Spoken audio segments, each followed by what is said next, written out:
Alright, so now we got our clean bearing, and we got our clean,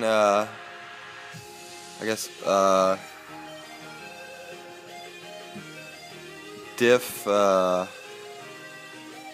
cylinder part that goes onto here,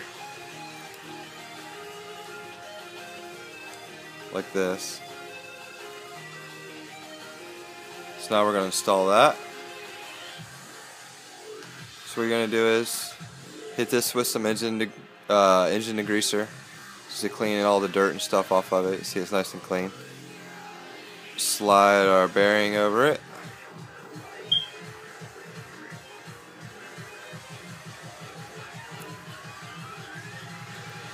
Had it on the wrong way. There you go, like that.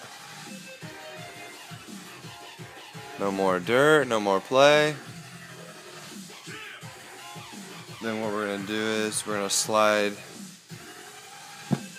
the back of our diff housing. We're going to drop that in there.